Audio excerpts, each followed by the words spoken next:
Good morning बच्चों। जैसा कि मैंने पिछली वीडियो में आपको आपकी पाठ्य पुस्तक से पाठ 1 मैं ढूंढता तुझे था, जो राम नरेश त्रिपाठी द्वारा रचित है, राम नरेश त्रिपाठी जी द्वारा विरचित है, उस कविता का सारांश और कवि परिचय बताया था।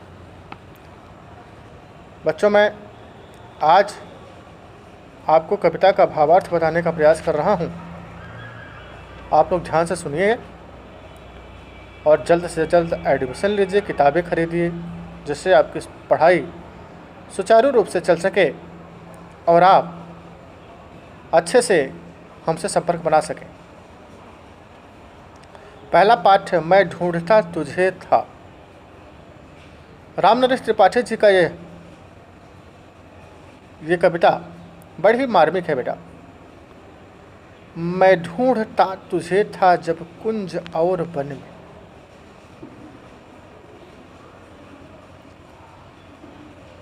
कवि कहता है कि हे ईश्वर, मैं तेरी तलाश जंगलों और बागीचों में किया करता था। तू खोजता मुझे था दीन के वतन, और तू, ईश्वर कहता है कि तू खोजता मुझे था दीन के वतन में, गरीब लोगों के, तू मुझे गरीब लोगों के यहाँ खोजता। तू आह बन किसी की मुझको पुकारता था, मैं था तुझे बुलाता संगीत और भजन में। तू किसी की आह बनकर, किसी की पीड़ा बनकर, किसी का दुख बनकर मुझे पुकारता था, यानी मुझे उसकी सहायता के लिए बुलाता था। लेकिन मैं अज्ञानी, मूर्ख, अनपढ़ तुझको संगीत के माध्यम से और भजन के माध्यम से बुलाता था। मेरे लिए खड़ा था दुखियों के द्वार पे, तू सदैव मुझे मिलने के लिए, मेरा दीदार करने के लिए, मुझे अपना साक्षात्कार रूप दिखाने के लिए जिन दुखियों के द्वार पर खड़ा रहता था। लेकिन मैं तुम्हारी बाट जो होता था, तुम्हारा रास्ता देखता था तेरे किसी चमन में, यानी तेरे बनाए हुए इस दुनिया के आडंबरों में। बनकर किसी के आंसू मेरे लिए बहा तू, हे ईश्वर, तू किसी के आंसू बनकर मेरे लिए बहा है। आंखें लगी थी मेरी तब मान और धन में, लेकिन मैं अज्ञानी, मेरी आंखें गड़ी हुई थी मान यानी प्रतिष्ठा और धन यानी वैभव। बाजे बजा बजा कर मैं था तुझे रिझाता, मैं तुझे गीत संगीत नृत्य आदि से रिझाता था, पर तू लगा था पतितों के संगठन में। लेकिन तू दिन दुखियों की सहायता में, दिन दुखियों के संगठन, दिन दुखियों को बनाने में लगा हुआ था। बेबस गिरे हुए को के तू बीच में खड़ा था, जो इस संसार को छोड़ चुका है, जिसने संसार त्याग दिया है या संसार ने जिसको त्याग दिया है, उस बेसहारा लोगों के बीच में तू खड़ा था। मैं तुम्हें स्वर्ग में देखा करता था और तुम्हारे चरणों में, मंदिरों में, मस्जिदों में, गुरुद्वारों में झुका रहता था। तूने दिए अनेकों अवसर न मिल सका मैं, तुमने मुझे अनेक अवसर ऐसे दिए जिससे मैं आपसे मिल न सका। तू कर्म में मगन था, मैं व्यस्त था कथन में। तू अपना कार्य कर रहा था, मैं सिर्फ और सिर्फ अपने कथन में व्यस्त था, अपने करने में व्यस्त था कि मैं भगवान को प्राप्त कर पाऊँ। कैसे तुझे मिलूँगा जब भीड़ इस कदर है, हैरान हो के भगवन आया हूँ तेरी शरण में। कवि कहता है कि किस प्रकार मैं मिलूँगा आपसे, किस प्रकार मैं आपसे मिलूँगा। कि संसार में लोभ, पाखंड, द्वेष की भीड़ लगी हुई है। हैरान हो के भगवान, अब मैं तुम्हारी शरण में आया हूँ, अब मैं तुम्हें जान सका हूँ। तू रूप है किरण में, सौंदर्य है सुमन में, तू प्राण है पवन में, विस्तार है गगन में। कि तेरा निवास किसी मंदिर मस्जिद गुरुद्वारे चर्च में नहीं है, तेरा निवास सूर्य की किरण में है, फूलों की सुंदरता में है, पवनों में जो प्राण है, पवनों की तू प्राण है, और इस गगन के विस्तार में भी तू है। हे दीनबंधु, हे दुखियों के दोस्त, हे दुखियों के मित्र, ऐसी प्रतिभा प्रदान कर मुझे। कभी कहता है मुझे ऐसी प्रतिभा प्रदान करिए, देखूं तुझे दृगों में, मन में और वचन में, कि मैं तुम्हें अपनी आँखों में, मन में और अपनी वाणी में तीनों जगह देख सकूं। कठिनाइयों दुखों का इतिहास हो सुयश है, मुझको समर्थ कर तू बस कष्ट के सहन में।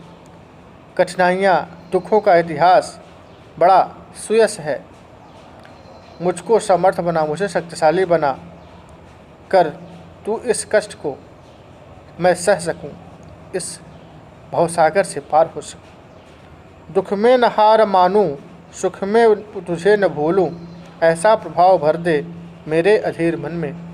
हे स्वामी, हे परमात्मा, हे परब्रह्म, हे निरंकार, मेरे अधीर मन में ऐसा विश्वास भर दे, ऐसी आशा भर दे, ऐसे प्रवाह भर दे, ऐसी लालसा भर दे, ऐसी जागृति भर दे कि मैं दुख में हार न मानूं और सुख में तुझे भूलूं ना। बच्चों, यह कविता मानव के मस्तिष्क के या मानव जो इस समाज में रह रहा है उसके विचारों के बारे में लिखा हुआ है। हम मानव हमेशा से भगवान को मंदिर मस्जिद गुरुद्वारे पूजा पाठ यज्ञ कर्म में खोजते फिरते हैं। बच्चों, भगवान, हम पत्थरों की पूजा करते हैं, जिनकी पूजा हमने ही अपने पत्थर बनाए हैं, हमारे जैसे लोगों ने पत्थर बनाए हैं, उसकी प्राण प्रतिष्ठा करके हम उसमें भगवान खोजने का प्रयास करते हैं। लेकिन हमने कभी ये नहीं सोचा कि जिस मूर्ति को एक वास्तुकार बनाता है उसकी हम पूजा करते हैं, लेकिन जिस मूर्ति को स्वयं भगवान ने बनाया है उसका हम निरादर करते हैं। जैसे हम मनुष्यों का निरादर करते हैं, अपने माता पिता का निरादर करते हैं, भाव बहन का निरादर करते हैं, मित्रों का निरादर करते हैं, गुरुओं का सम्मान नहीं करते हैं। इस संसार में जो मानव है, जिसको भगवान ने बनाया है, पेड़ पौधों को भगवान ने बनाया है, पक्षियों को भगवान ने बनाया है, धरती आकाश चंद्रमा जल नक्षत्र तारे सूर्य इत्यादि को भगवान ने बनाया, हम इनका हमेशा तिरस्कार करते रहते हैं और भगवान को खोजते हैं हम कहाँ?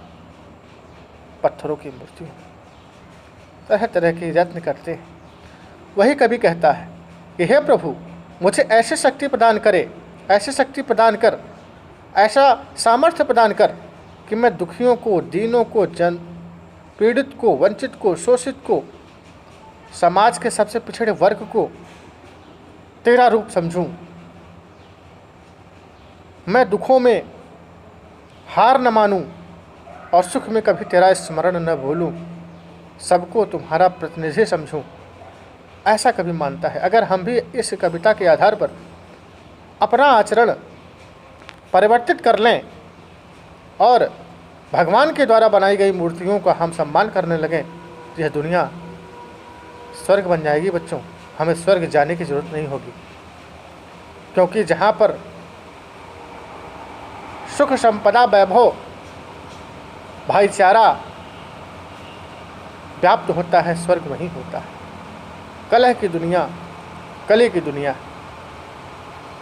कविता को अच्छे से पढ़िए। जो लाइन न समझ में आई हो वो मैं ऑनलाइन क्लास जब लूँगा आप उसमें पूछ लीजिएगा। अभी मैं ऑनलाइन में इसको एक बार और पढ़ाऊँगा। आपकी कविता का भावार्थ पूरा हुआ। धन्यवाद बच्चों। जय हिंद।